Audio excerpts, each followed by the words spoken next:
What's up, y'all? In this video, I wanted to share 5 LinkedIn tactics to find warm leads. These are actual strategies that I've been using for years now. And the reason why I want to focus on LinkedIn is because A, it's become probably the main tool I use to find and prospect relevant contacts. And then B, I've done a lot of content on Sales Navigator, but what I've realized over the last couple of years, and also what I think not a lot of people are aware of, is that there's just so many filters and functionality available in the LinkedIn standard platform that in a lot of cases you don't necessarily need Sales Navigator. So before we jump in, I want to give a shout out to beautiful.ai.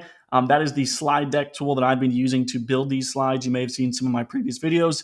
I just like it because I'm not very good with graphic design and it makes it super simple. So definitely check that out if you guys want to build some prettier and more attractive slide decks without spending hours and hours of time. So first tactic is finding relevant content. So if your buyers are on LinkedIn, chances are they're talking about keywords related to the problems you solve. So this could be just pain points that come as a result of not using your solution. This could be talking about your competitors. This could be talking about you specifically. When I was working at PandaDoc, people were always talking about PandaDoc that weren't customers, that were just asking questions. And so if you want those LinkedIn posts to be surfaced to you and be able to reach out right away, whether you're engaging with the actual poster or people who are commenting or liking the post itself, this is a really good strategy. I'm going to have a step-by-step guide, and I'll share the link to this slide deck if anybody wants to go through and view these for themselves. But essentially what you do is you think of all the keywords related to your product, you search them in the search bar, you filter by posts, and then you can also filter by the author of the post based on their job title or just how recently the post was made. Because obviously you don't want to prospect on a post that was made like a year ago. So this one is one of my all-time favorites. I've been using this for years. The second one is relevant events. This is something I found out about recently. But similar to the relevant content, there are just thousands and thousands of events being run on LinkedIn Live across pretty much any category and keyword you can think of. So the way to run this is you take the same keywords from the previous exercise, you search for events related to those keywords, and then what you can actually do is click into the event and see who's attending. And this is really good because essentially what you can do is just reach out and say, hey, I saw we were both attending the same event.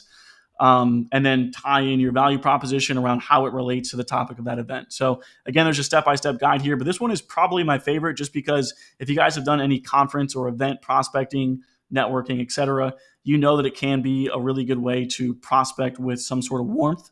And so it's kind of like manufacturing warmth, if you will.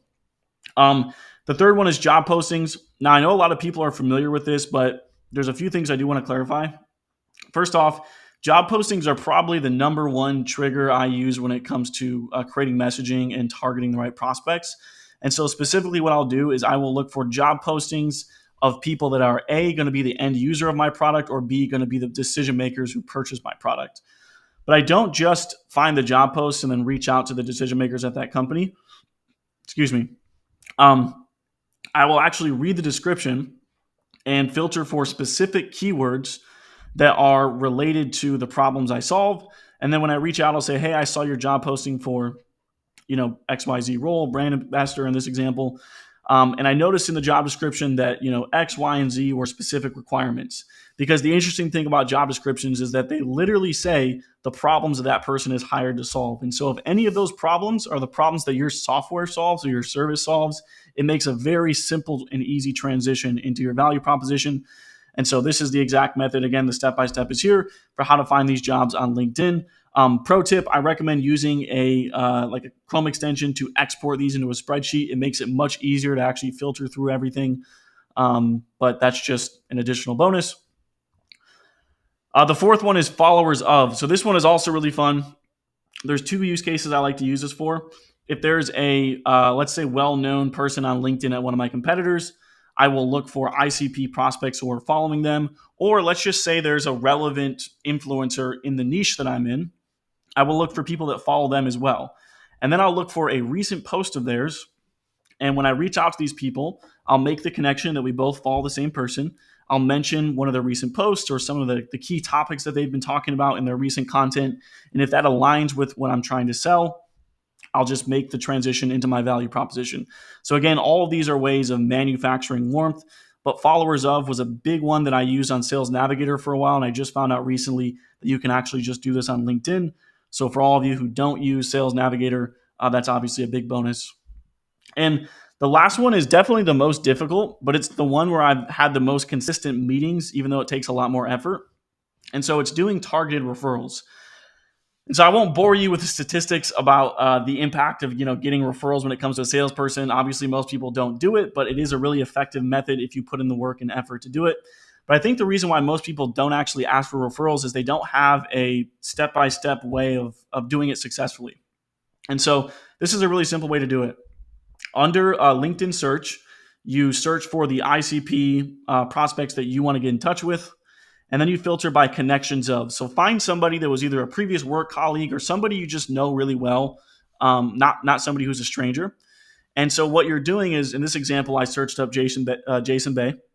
He's a friend of mine. And so now I have a list of prospects who I know are connected to Jason Bay. There's two things I can do from here. So I can just take the next step and reach out to Jason and say, hey, Jason, I see you're connected with X, Y, and Z people. If you know them beyond just being connected, would you mind making an introduction? Here's why I thought they could be a big fit. Now, that last piece is really important because I don't want to just reach out to Jason, put it all on him, and just say like, hey, man, can you just connect me with your connections so that I can start pitching them? What you want to actually do is pick out a few people, research them so that when I do reach out to Jason, I can say, here's exactly why I think we could help them. You can take it a step further by actually drafting an email template or a LinkedIn message that Jason can just send in a message. Or you can just simply say any information you can help with these guys for when I reach out to them.